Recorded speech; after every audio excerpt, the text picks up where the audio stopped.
여러분 안녕하십니까? 광주 MBC 뉴스투데이 시작합니다. 먼저 오늘의 주요 뉴스입니다. 수도권과 중부지방에서 집중호우로 물난리가 난 가운데 광주 전남 상습 침수 지역도 대비책이 허술한 것으로 나타났습니다. 기록적인 폭우가 예고 없이 쏟아지는 상황인 만큼 대비태세 점검이 시급한 것으로 확인됐습니다. 광주 쓰레기 대란을 최소화하고 주민 친화형 소각시설을 건립하기 위해서는 끊임없는 소통과 탄탄한 예산 수립이 중요한 것으로 지적됐습니다. 한비던전 4호기 재가동을 위해 원전 측이 속도전을 펼치는 모습입니다. 주민과 환경단체가 강하게 반발하고 나섰습니다. 주민 소득 증대와 경관 개선을 위한 나무 식재 사업이 허술한 관리 속에 혈세 낭비 사례로 전락하고 있습니다. 수도권과 중부지방에 쏟아지는 폭우를 보며 2년 전 광주 전남을 떠올린 분들 많으실 겁니다. 광주 전남의 상습 침수 구역의 대비 상황은 어떤지 임지은 기자가 현장을 점검했습니다. 상가가 밀집한 도심도로가 물바다로 변했습니다. 우비를 뒤집어 쓴 상인이 연신 흙탕물을 퍼내지만 자동차 바퀴가 잠길 정도로 빗물이 가득 찼습니다. 2년 전 이맘때 시간당 80mm의 기록적 폭우로 배수시설이 넘치며 광주 도심은 물에 잠겼습니다. 현장을 다시 가봤습니다. 제 뒤로 보이는 우수관 신설 공사는 당초 지난 4월 끝날 계획이었지만 여름철이 끝나고 나서야 마무리될 전망입니다. 이 일대 주민들이 오체투지 시위를 하며 요구한 배수시설 설치 공사가 시공업체 계약 등 문제로 늦어진 겁니다. 주민들이 의지할 곳은 도로변에 쌓아둔 모래 주머니뿐입니다. 지금 이제 여름이 한 절반 정도 넘어왔는데 아무런 대책이 없습니다. 무방비 상태라 사실 무섭죠. 이제 비만 온다 그러면. 왕복 8차로 도로 전체가 물에 잠겨 냉장고며 집기류가 둥둥 떠다녔던 신안교 일대. 이곳에서도 하천 범람과 토사 유실을 막기 위한 방어벽 공사가 이뤄지고 있지만 공사는 여름이 다 지난 올해 하반기쯤 끝날 예정입니다. 무방비 상태에 있다가 당하는 경우가 많더라는 얘기입니다. 지금 여기 하천 지금 다시 공사하고 있잖아요.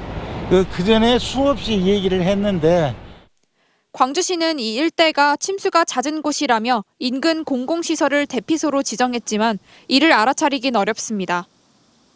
이곳은 집중호우로 침수가 됐을 때 주민들이 대피할 수 있는 공간입니다.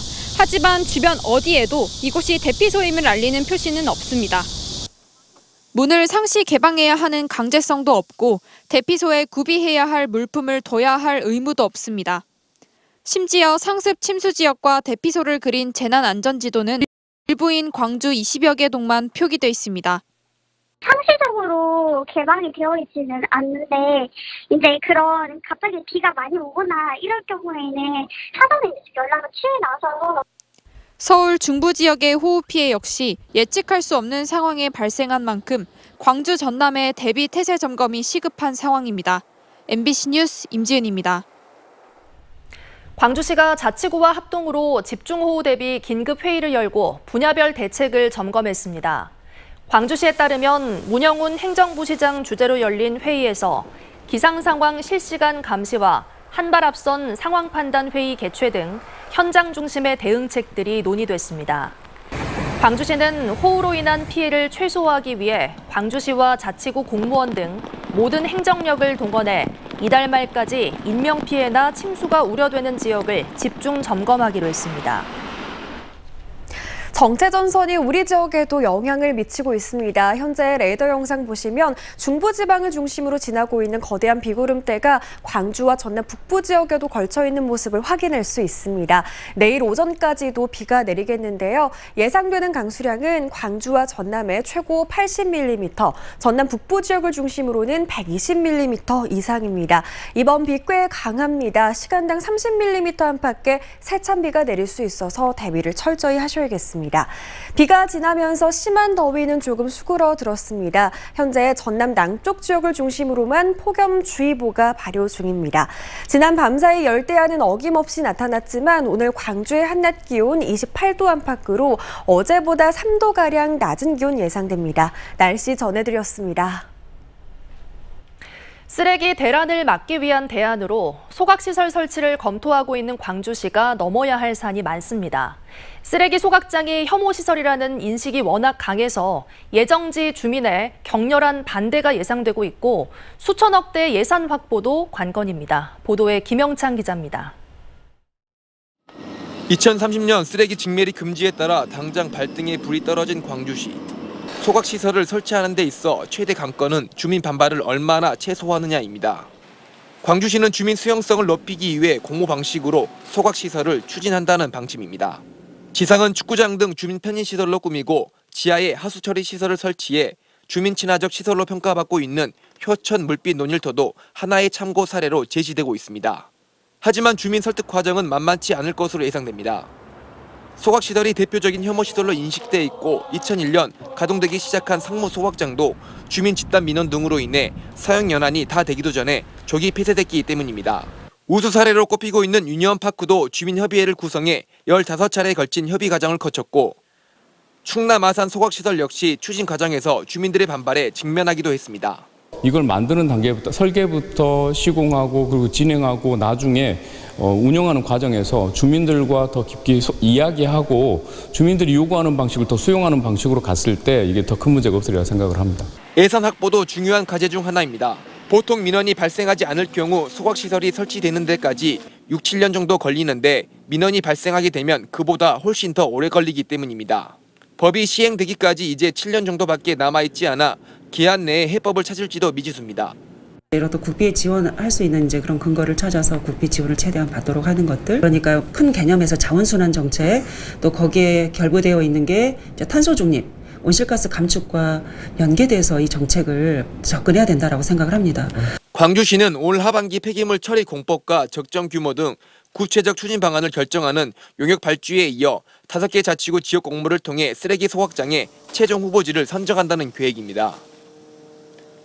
하지만 주민들의 반발과 예산 확보 등 앞에 놓인 난관들을 극복하지 못하면 소각시설 설치는 백일몽에 그칠 가능성이 높습니다. MBC 뉴스 김영창입니다. 광주시가 운영 중인 하남산단 노동자 작업복 세탁소의 서비스를 인근 산단 지역까지 확대합니다. 광주시는 그동안 세탁물 수거와 배송 등의 문제로 하남산단 노동자에게만 제공했던 세탁 서비스를 진곡 평동 인근 산단 노동자에게로 확대해 제공한다고 밝혔습니다. 광주시는 기름 분진 등으로 일반 세탁소 이용이 어려운 노동자들을 위해 지난해 4월부터 노동자 작업복 세탁소를 운영하고 있습니다.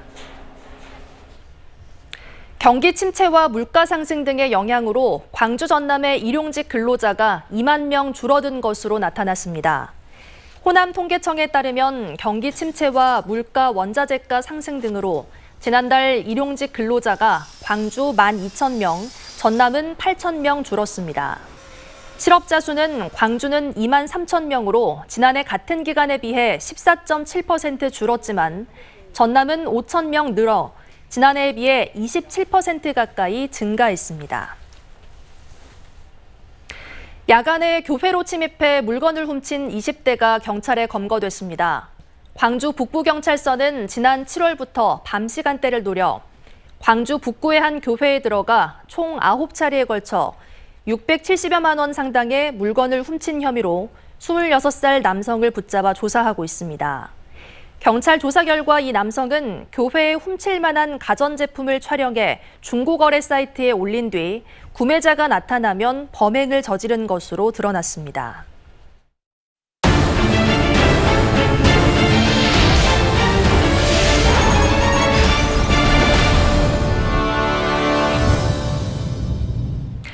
이번 주는 한빛원전 4호기 재가동 여부를 결정하는 데 중요한 역할을 할 것으로 보입니다. 한빛원전 측은 공급 보수가 문제없이 진행되고 있다며 원전 내부를 이례적으로 공개했고 오늘은 재보고 결정이 내려진 한빛 3, 4호기의 공급 원인 조사가 다시 회의 안건에 오릅니다. 우종훈 기자가 취재했습니다. 전국에 있는 원자력 발전소에서 발견된 공급의 40%를 차지하는 한빛원전 4호기. 한빛 4호기의 공급 보수 과정이 계획 예방 정비에 들어간 5년 만에 공개됐습니다. 지난 2019년 깊이 1m 57cm의 개형 공극이 발견된 부위와 똑같이 제작된 모형입니다. 경납 건물과 터빈을 잇는 주증기 배관 아래에 생긴 공극에는 시멘트의 일종인 그라우트가 타설될 예정입니다. 이곳을 포함해 전체 140개에 이르는 공극은 비슷한 과정을 거쳐 이달 말 본격적인 보수에 들어갈 예정입니다. 10월 말까지 공극 보수를 완벽하게 진행을 해서 안전운전에 만전을 기하도록 하겠습니다. 오늘 11월 재가동을 목표로 보수 공사가 이루어지고 있는 한빛 4호기 재가동을 둔 절차가 빠르게 진행되고 있습니다.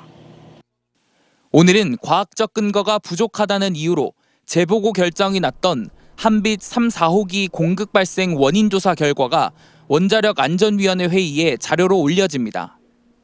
당초 원안위원들이 지적한 추가적인 과학적 검증이 빠져 있어 반발이 예상되지만 안건 통과 여부에 있어 위원들이 결정권을 갖고 심의 의결하는 형태가 아니어서 재가동 절차인 속도가 붙을 것이란 전망이 나옵니다. 주민과 환경단체는 반발했습니다. 전체 원전에서 나온 공극의 77%가 한빛 3, 4호기에 집중된 만큼 부실 공사가 이루어진 점이 확인됐음에도 시공 초기부터 제기된 진상을 규명하는 조사가 없었다는 겁니다. 이는 한수원이 한빛 3호기 재가동 시 약속했던 7가지 이행사항을 제대로 실행하지 않았음에도 불구하고 원안이 용인하에 한빛 4호기를 재가동하려는 것으로 내일 영광에서는 주민 등이 요구해 한국전산구조공학회가 추가로 진행한 한빛 4호기 구조 건전성 평가가 발표될 예정입니다. 하지만 이미 원안위 보고가 끝난 시점이고 한빛 원전 측이 조사한 결과를 토대로 검토한 내용이어서 일부 주민들의 반발이 예상되고 있습니다. MBC 뉴스 우종은입니다. 광주시 교육청이 최근 물가 상승으로 학교 급식 질 저하가 우려됨에 따라 무상급식 단가를 7.4% 인상합니다. 시교육청은 광주 지역의 초중고 특수학교의 무상급식 단가를 올해 2학기부터 평균 2,521원에서 2,707원으로 186원 인상하겠다고 밝혔습니다.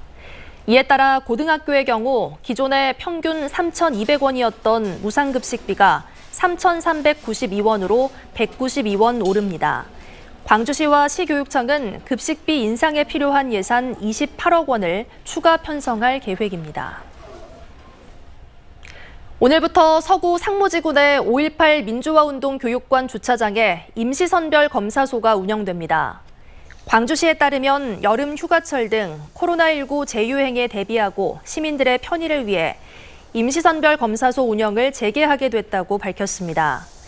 검사는 만 60세 이상 고령자와 신속 항원검사 양성자, 입영장정 등 PCR 우선순위 대상자만 가능합니다. 임시선별 검사소는 주말과 공휴일을 포함해 매일 오후 2시부터 밤 9시까지 운영됩니다. 주민의 소득을 늘리고 경관을 꾸미겠다며 추진된 나무 식재 사업이 엉망으로 이루어지고 있습니다. 심기만 하고 관리는 제대로 하지 않으면서 수억 원의 혈세만 낭비한 꼴이 됐습니다. 보도에 양정은 기자입니다. 장흥군 대덕읍의 한 야산입니다. 지난 2017년과 2018년 장흥군은 특색 있는 산림자원을 집중 육성하겠다며 숲을 만들 계획을 세웠습니다. 국비 등 예산 1억 7천여만 원을 투입해 축구장 17개 면적 12헥타르에 황칠나무 10,000그루를 심었습니다. 그러나 5년여가 지난 현재 황칠나무 7천여 그루가 고사해버렸습니다. 그나마 살아남아 있는 곳곳의 황칠나무도 이렇게 바람에 휩쓸려 누운 상태로 자라고 있습니다. 자주 놀러 갔는데 이렇게 얕게 어린 나무 심으면 죽겠거니 했는데 고사리 끌어놓고 갔더니 하나도 없이 전부 죽고 없어서. 주민들은 키가 큰 침엽수가 빽빽하게 자라고 있는 산성 토양인 곳을 황칠나무 숲으로 계획했던 것부터 문제였다고 말합니다. 황칠나무를 특화시켜 부가가치 있는 산업을 구축하겠다던 장흥군은 이제 와서 땅 주인에게만 책임을 떠넘기고 있습니다. 그러다 보면은 산초분들이 끝까지 잘하시면 되는데 중도에 이제 포기한 분들이 많아요. 그래서 현장에서 그 부분이 제일 어렵습니다. 그래서 무안군이 공들여 조성한 해안일주 노을길에서도 애꿎은 나무들이 말라 죽었습니다. 8km 길이의 도로변에 해당화 2만 그루를 심었는데 절반 이상이 고사했습니다. 사업 계획에 따라 4월에 심기로 했던 해당화를 5월에 심은 게 화근이 됐습니다.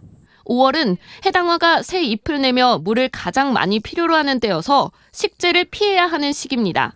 5월 달에 심는 건 제일 위험합니다. 그때는 물을 가장 많이 빨아들여야 되는데 사람들도 이렇게 수술하고 나면 뭘 잘 못 먹지 않습니까? 나무들이 고사할 확률이 높아지는 겁니다. 해당화 등을 심는 데 들어간 예산은 4억 7천만 원. 그런데 무안군은 대수롭지 않은 반응입니다. 지금 날씨가 가을이 나가면 지금 대충 이렇게 시켰습니다. 근데 지금 보시다시피 그래서 이제 가을에 가봐야지 저희가 나무를 심기만 하고 관리를 안 하거나 나무의 식생 환경을 신경 안 쓰고 막무가내로 나무를 심으면서 수억 원의 예산은 결국 증발해버렸습니다. MBC 뉴스 양정은입니다. 호남 도자기의 우수성과 전통 문화를 알리기 위한 전시회가 마련됐습니다. 한국도자협회는 오는 21일까지 광주 북구 향토음식박물관 전시실에서 수작부리기라는 이름을 걸고 회원들의 예술혼을 쏟아부은 작품들을 일반 시민에게 선보이고 있습니다. 도자협회는 대인예술 야시장에 아트 컬렉션 수작을 마련해 도예 물레 체험과 핸드페인팅 체험 등 다양한 도예 체험의 기회도 제공하고 있습니다. 대통령 선거와 지방선거 과정에서 광주의 최대 이슈로 떠오른 복합 쇼핑몰 구상이 조만간 윤곽을 드러냅니다. 광주시는 지난달 출범한 국가지원형 복합 쇼핑몰 TF를 중심으로 복합 쇼핑몰의 기능과 성격 등을 논의한 뒤 이달 안에 추진 일정 등을 발표할 예정입니다. 시는 일정이 확정되면 업체들로부터 제안을 받고 협의에 들어갈 방침인 가운데 현대 등 유통 3사가 복합 쇼핑몰 건립을 준비하고 있는 것으로 알려지고 있습니다. 한국은행 광주전남본부가 추석을 맞아 지역 중소기업의 원활한 자금 조달을 위해 200억 원을 낮은 금리로 지원합니다. 지원 대상은 어제부터 다음 달 8일까지 지역 중소기업의 금융기관 대출에 대해 온전자금의 일부를 1%의 저리로 업체당 최대 3억 원까지 대출해줄 예정입니다. 하지만 부동산과 유흥업 등 대출 제외 업종과 병원과 의원 등 전문 업종은 지원을 받을 수 없습니다. 섬진강을 끼고 있는 4개 지자체가 통합 관광벨트 조성을 추진하기로 했습니다. 전남 구례와 곡성, 광양과 경남 하동 등 4개 지자체는 섬진강권을 하나의 관광 권역으로 만들기 위해 지속적인 투자와 행정적 지원을 한다는 결의문을 채택했다고 밝혔습니다. 이를 위해 주요 관광지를 연계한 프로그램을 개발하고 공동사업을 발굴하는 등 노력하기로 했습니다. 지난달 행안부 협력 뉴딜 사업에 섬진강 통합 관광벨트가 선정된 4개 지자체는 지난해 업무 협약을 시작으로 섬진강의 관광 거점 조성을 위해 함께 노력하고 있습니다. 우리 지역도 정체전선의 영향을 받고 있습니다. 보다 자세한 레이더 영상 보시면 중부지방을 중심으로 지나고 있는 거대한 비구름대가 광주와 전남 북부 지역에도 걸쳐 있는 모습을 확인할 수 있습니다. 비는 오늘부터 내일 오전까지 이어지겠는데요. 예상되는 강수량은 광주와 전남에 최고 80mm, 전남 북부 지역을 중심으로는 120mm 이상입니다. 많은 비가 예보된 전남 북부 지역을 중심으로 시간당 30mm 안팎의 강한 비가 쏟아질 수 있어서 대비를 철저히 하셔야겠습니다. 비가 지나면서 심한 더위는 조금 수그러들었습니다. 광주와 전남 전 지역에 내려졌던 폭염특보 대부분 해제됐습니다. 지금은 전남 남쪽 지역을 중심으로만 폭염주의보가 발효 중입니다. 지난 밤 사이 열대야는 어김없이 나타났는데요. 한낮 기온은 내림세를 보이겠습니다. 광주의 낮 기온 28도로 어제보다 3도가량 낮은 기온 예상됩니다. 대부분 아침 기온은 어제와 비슷한데요. 한낮 기온은 어제보다 낮겠습니다. 곡성과 구리의 한낮 기온 29도로 30도를 밑돌겠습니다. 바다의 물결은 전해상에서 최고 2m 안팎으로 일겠습니다. 내일 비가 그치고 나면 다시 기온은 곧바로 30도를 웃돌겠고요. 내내 더운 날씨가 이어질 전망입니다. 날씨 전해드렸습니다. 이상으로 뉴스 마칩니다. 함께해 주신 여러분 고맙습니다.